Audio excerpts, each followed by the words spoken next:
श्रीमते रामानुजाय नमः।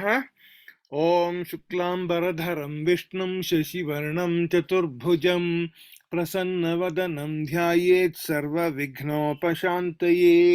ज्ञानानन्दमयं देवं निर्मलस्फटिकाकृतिम् आधारं सर्वविद्यानां हयग्रीवमुपास्महे। सरस्वती नमस्तुभ्यं वरदे कामरूपिणी। विद्यारम्भं करिष्यामि सिद्धिर्भवतु मे सदा। यत्पदाम्भोरुहध्यानविध्वस्ताशेषकल्मषः वस्तुतामुपयातोऽहं यामुनेयं नमामि तं। यो नित्यमच्युतपदाम्बुजयुग्मरुक्मव्यामोहतस्तदितराणि तृणाय मेने। अस्मद्गुरोर्भगवतोऽस्य दयैकसिन्धोः रामानुजस्य चरणौ शरणं प्रपद्ये. So in the last session we were studying Geetaartha Sangraha shloka number 3, which is the summary of the second hexad, the middle hexad, the Madhyama Shatka, which said Madhyame Bhagavat Tattva Yathatmyavapti Siddhaye Jnana Karma Bhi Nirvartyo Bhakti Yoga Prakirtitaha.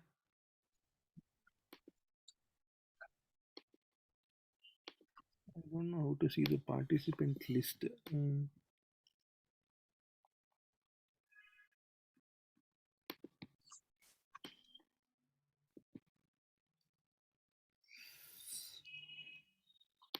Okay, so in this shloka, there is the word Bhagavat Tattva is there.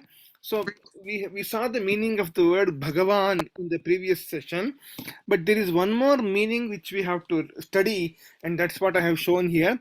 The meaning of the word Bhagavan is Utpattincha vinashancha bhutanamagatim gatim vetti vidyam avidyam cha savachyo Bhagavan iti.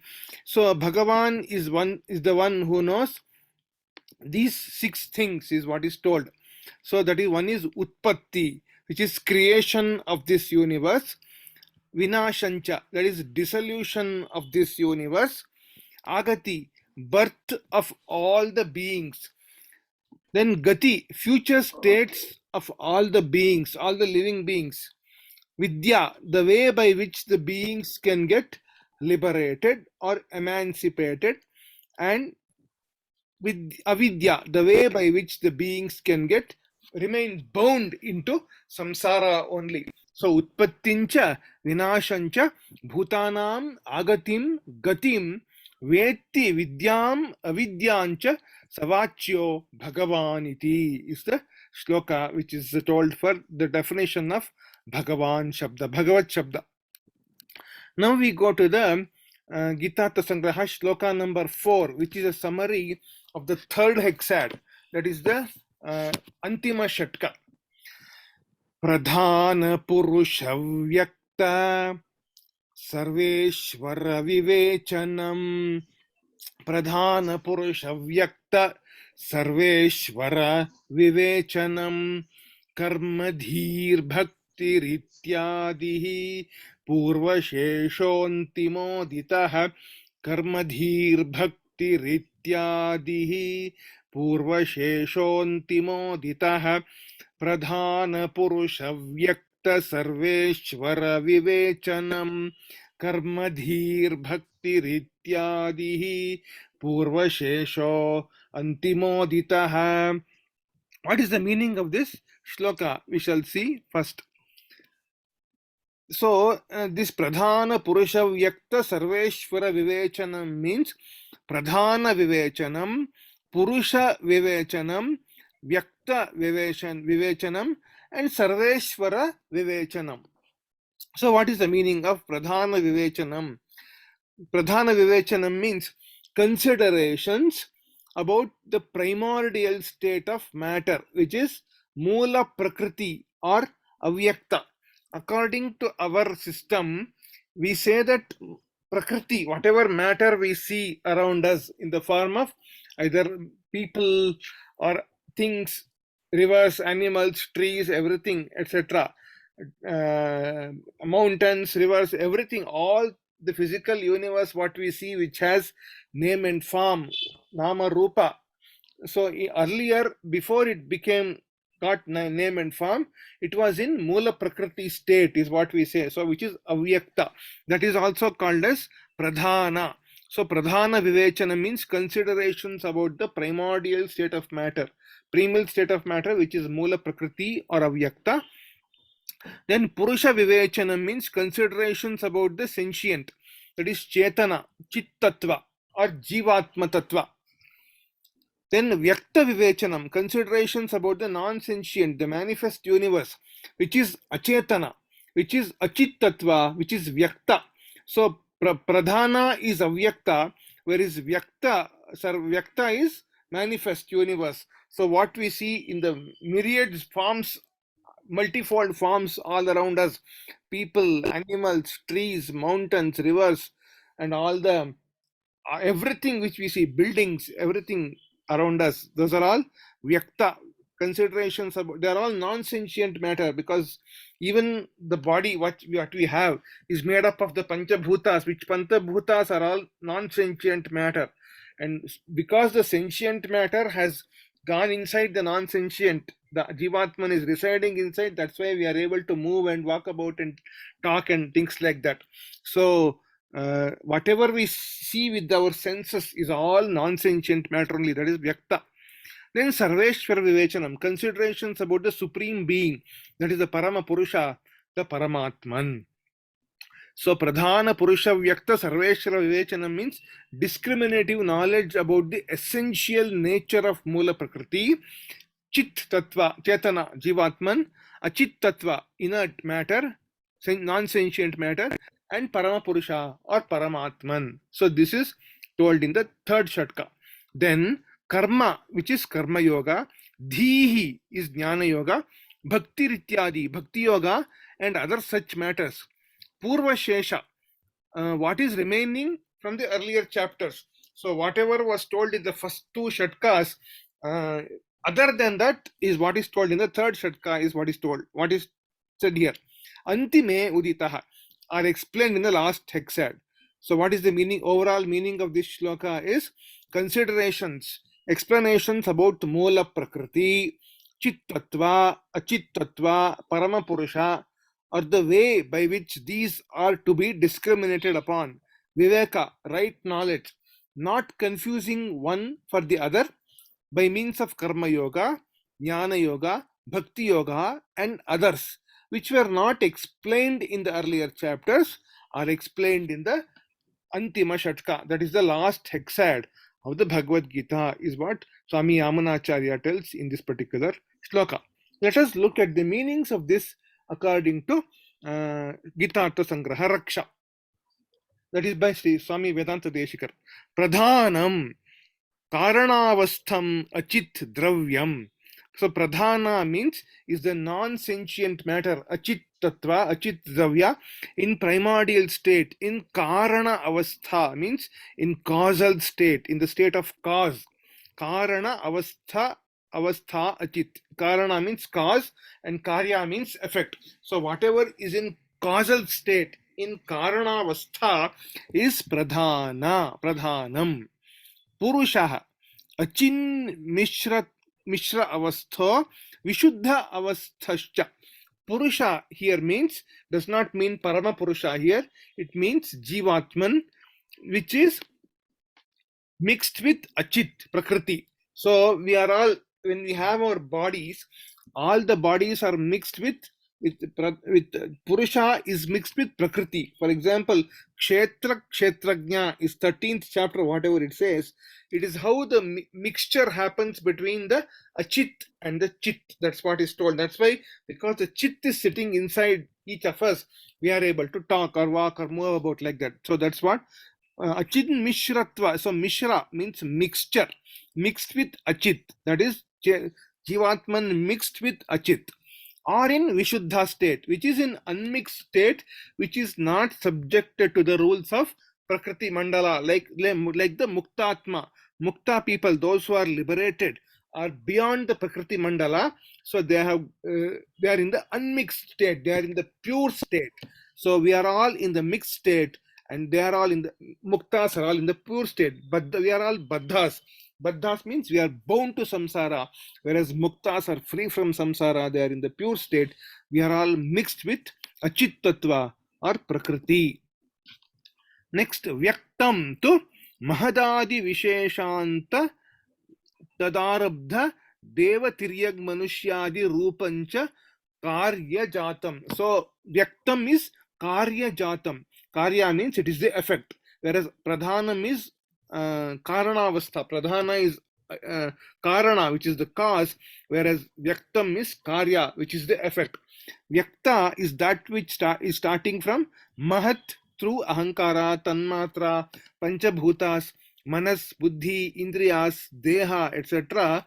end in bodies of deva. Tiryak is animal, manushya is man, sthavara or immovables. So what we see as the entire manifest universe, the jagat, is vyakta, means it is manifest. It is, we can perceive it through our senses. So this gives the definition of pradhanam, purushaha and vyaktam. Next comes sarveshvara.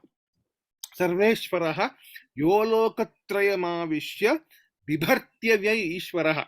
So this is told in the 15th chapter, ityuktaha purushottamaha.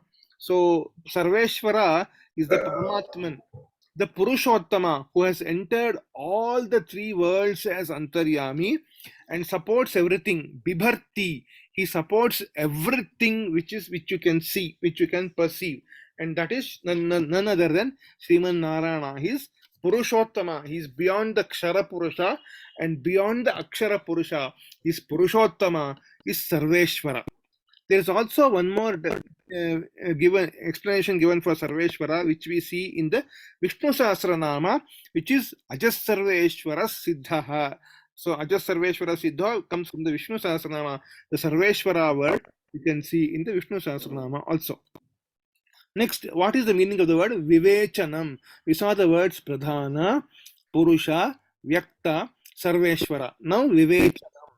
Etesham Vivechanam Paraspara Vyavartako Dharma.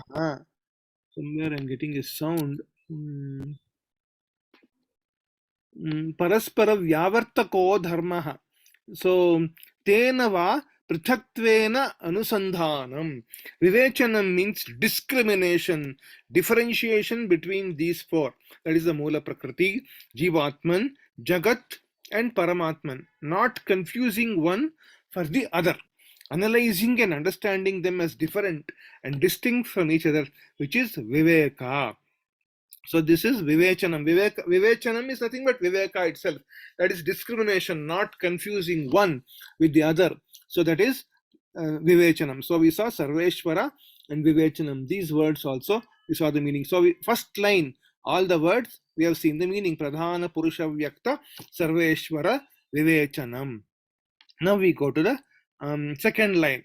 Karmadhir bhaktiriti karma yogadinam swarupa grahanam iti nirdishta padartha vargaha adihi yasya saha ityadi adi shabdena tadupadana prakaraha tad upayukta shastra avashyatvadikam cha grahyate. So there is karma, there is dhi, there is bhakti. Dhi is jnana and there is bhakti. Iti. Karma, dhir, bhakti, ityadi. Adi is also there. Karma, dhi, bhakti. Then what is this adi will come? We'll see what that adi means. Karma, yoga, karma yoga, jnana yoga, bhakti yoga. That is understanding the true nature of all of these things. Point number one. Adi here means how to accept these three, and the Shastra which mentions these three, which describes these three. So not just Karma Yoga, but also the Shastra, which means the do's and don'ts. Shasanat Trananat iti Shastram. So whatever mentions the do's and don'ts with respect to Karma Yoga, Jnana Yoga, Bhakti Yoga is meant by this Adi word in this particular sentence. Then Purva Shesha. Purvashesha is Ityanena Prakrita Shodhana Rupataya Punarukti Pariharaha Sangati Pradarshanancha. So Purvashesha means whatever is not told, whatever is remaining from whatever is told earlier. So we have learned something in the first and second shatkas.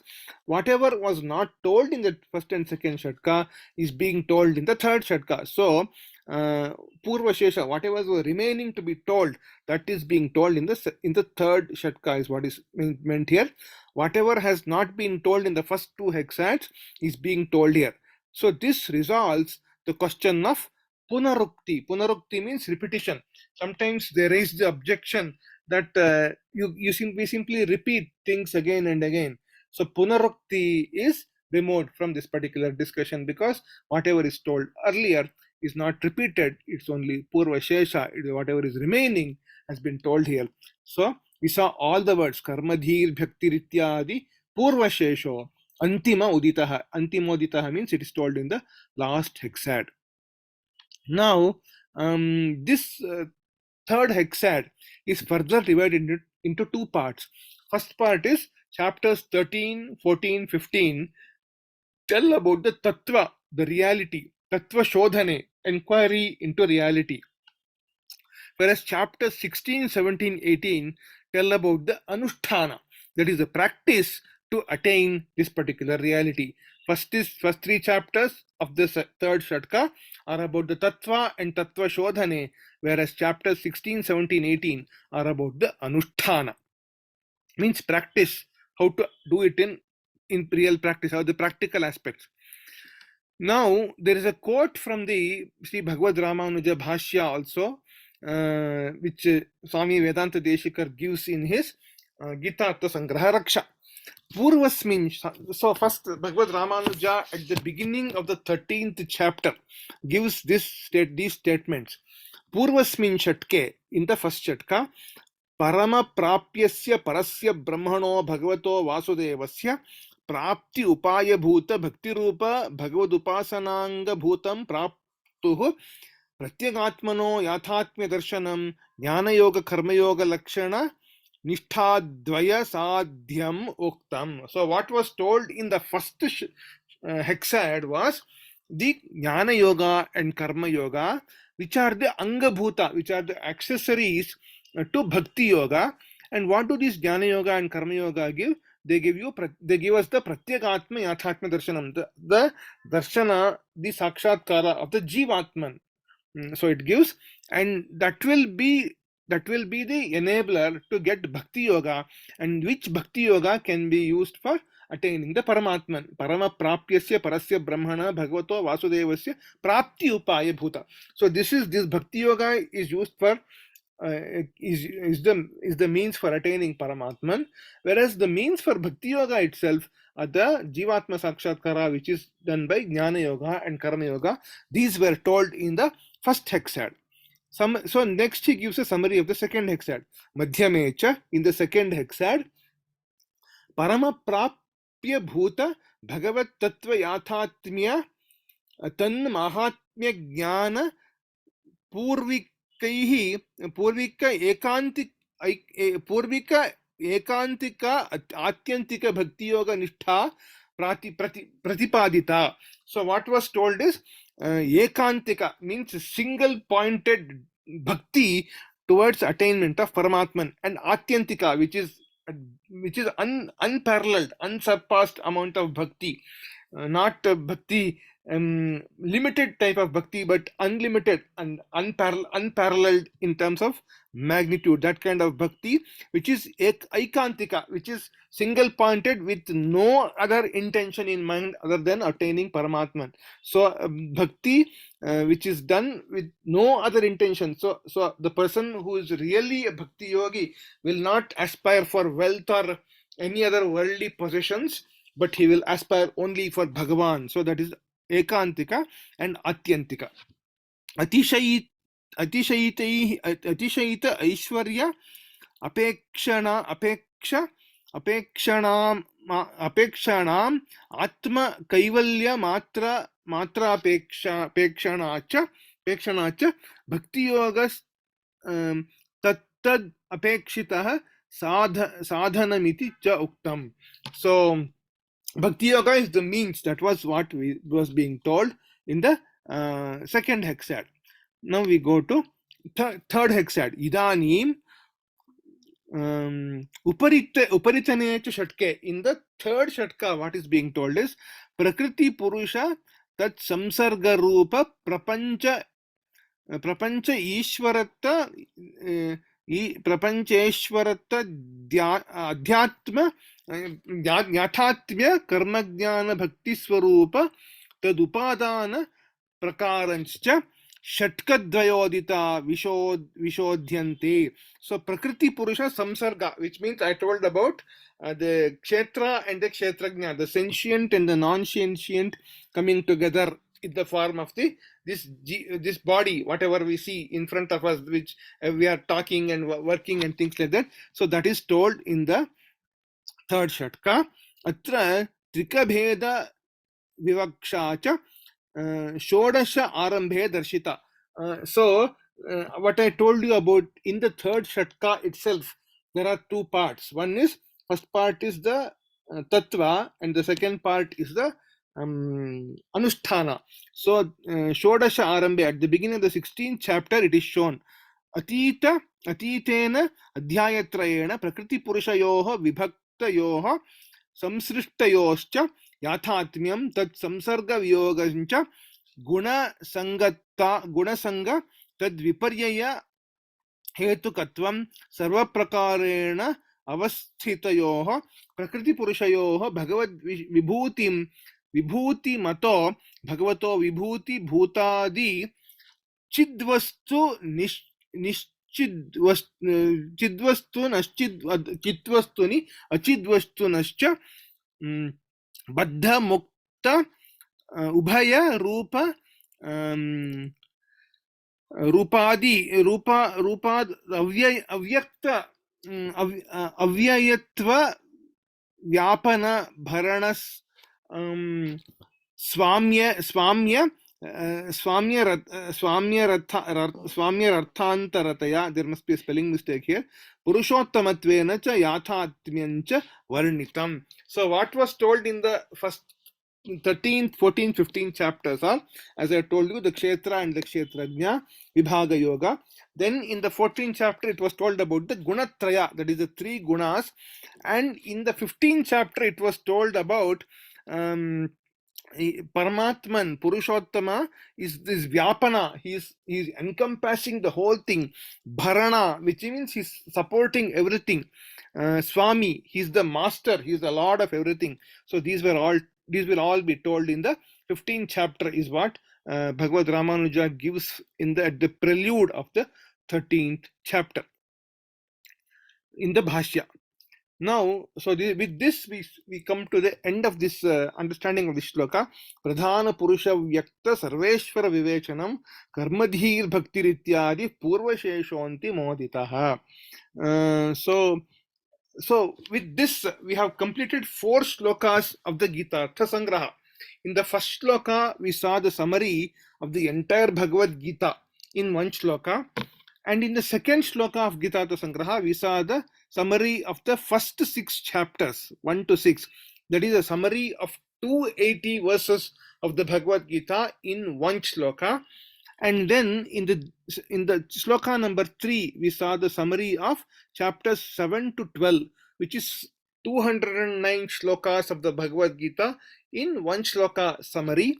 And in the 4th shloka of the Geetaartha Sangraha, we saw a summary of the Tritiya Shatka, which is the chapters 13 to 18, which is 201 or 212 verses of the Bhagavad Gita, summarized, condensed into one shloka.